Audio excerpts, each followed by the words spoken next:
I just remember feeling like it was a very big, it was a turning point in our country. I mean, race is a question that is still very unresolved.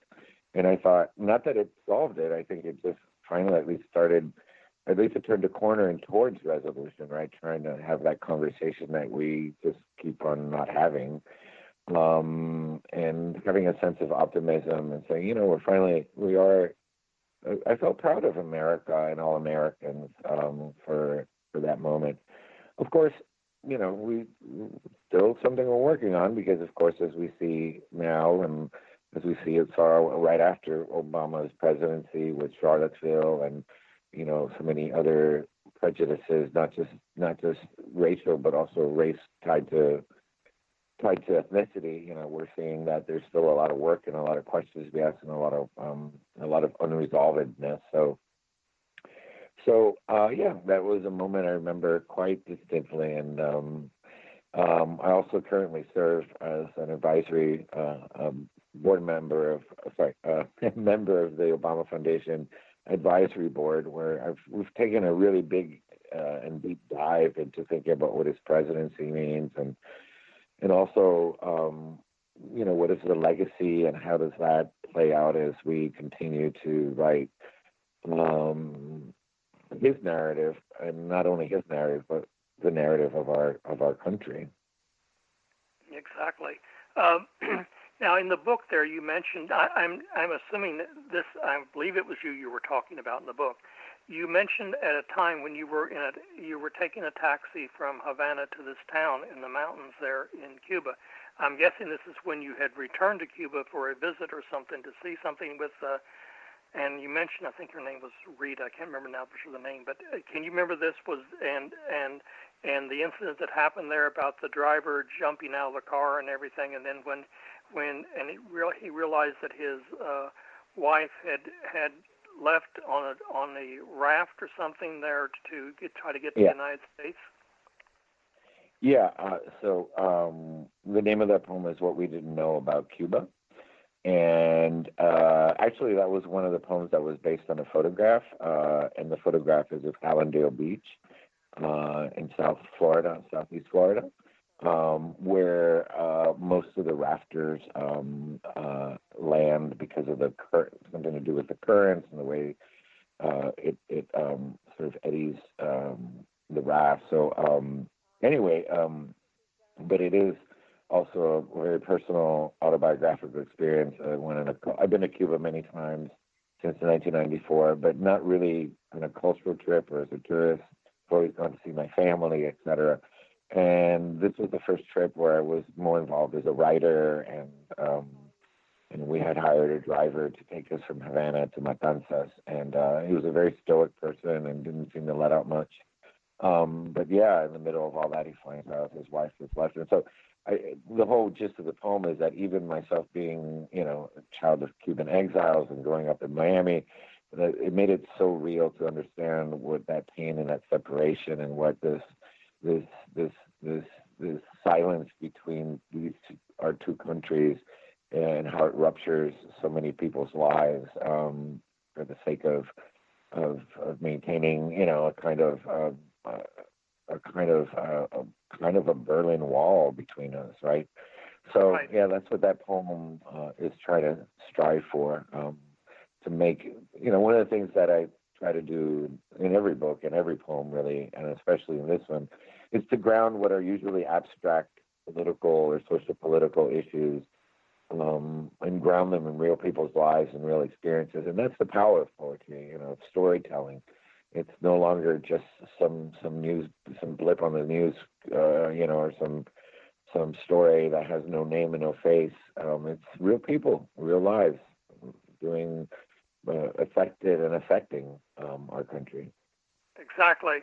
I'm kind of like you. Have also have a background of having lived and traveled over much of the world. I spent 14 years outside the country, and I was in Cuba in 17, I believe. On a trip. I had a tour group I took down there, and that was the first time I'd ever been in Cuba. But it was fascinating. It's we have a lot to do in trying to help the Cuban people recover and rebuild their lives there, I guess, well, you'd say it. Unfortunately, we've taken some steps backward now, and it's not that's not the best situation to be in. Can you give me some more examples in your poems there? I'm thinking of what I can't remember what the name of the poem was now, but it was again one of the poems about your family. You know, more about your father is about your father, and I guess you kind of say he died at 55. You said, and then you were concerned about your own life and stuff like this, and looking. And you said you looked at yourself and thinking, you know. The story was very interesting, telling about the hardships and stuff. How did they actually end up going to Spain? Was that planned or something, or was it, what was going on in that scenario? How my parents left Cuba for Spain? Yes. My parents, we left in, they left. My mother again was 7 months pregnant, but, in 1968, so basically a full 10 years after the revolution. So back then there were, as there are now, as is now, there were no diplomatic relations with the United States. So to emigrate, you had to go to another country and then apply for immigration to the United States from that country. So that's,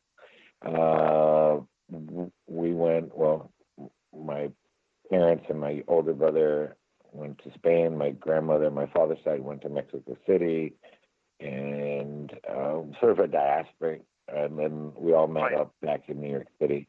That's part of that's why that happened that way, and that's why we left 45 days after. The I was always to come to America, but you couldn't, immigrate directly. Right. I understand now. Okay. And so you lived in New York for a while too. And where do you currently reside? You reside in Miami or in other places, or? I reside on seat 12B in American Airlines. Because you travel as much as your speaking engagements. Okay, I got it.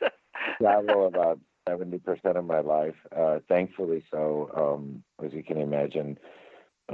Serving as presidential inaugural poet has just opened a whole different life for me, both as a speaker and as a writer. It's changed everything in my life.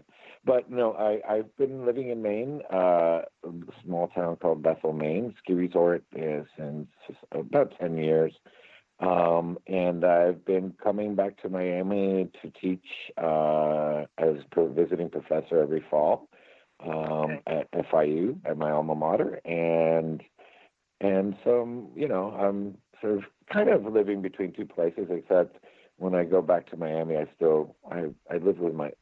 stay with my mother. It's embarrassing to say at 50 years old, but she's older already, and it gives us some time together. But living in the same childhood home at 50 with your mom makes you feel like a little weird. But it's very, let's put it this way, it's very humbling. Yes. But it's kind of our time together. But it's also like kind of deja vu. It's like going to the same school that I got my engineering degree and my creative writing degree, living at my childhood home with my mother. It's kind of fun and weird at the same time. So Miami will always be, it will always be my eternal home city.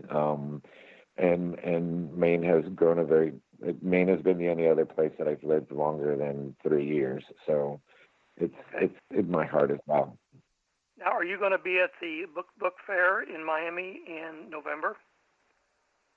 Yes, I certainly will be. I don't know the exact schedule, but I believe we're having an onstage conversation / podcast with Edwidge Danticat, which is, of course, stellar, amazing author. I'm so proud to share a conversation with her on the stage with her. And, of course, highlighting How to Love a Country, a new book. But the Miami Book Fair is just an overall blast for me as an author, especially just to see so many writer friends and see so many and catch up with so many of them, and also just the amazing readings and panels and whatnot. Okay, we have about a minute to wrap up here, and I'm hoping to see you at the Miami Book Fair. I'll be there too with some other people, and I'm very much looking forward to that. Summarize in just a few sentences here what your final thoughts are about your book, and I think it's an excellent read for anybody who wants to read it. I'll give you a plug there. I was fascinated. It's excellent. Well, How to Love a Country is basically exploring, investigating, exposing many social political issues grounded in real lives, real stories that have haunted our country and continue to haunt our country. But also, as I said, it's also an arc. The arc of the book is toward a hopeful, toward hope, in the sense that it's offering perhaps a way out, thinking about how we can get back to center in terms of thinking about the ideals of what this country was founded on, and seeing how we can continue to write that story and make it happen. Excellent. Okay, we're going to wrap up now, and thank you so much, Richard, for being here and doing this interview with us. We really appreciate this, and we're looking forward to seeing you at the Miami Book Fair. And this is Steve Ryan for the Coastal Rainbow Forum, and thank you again, Richard.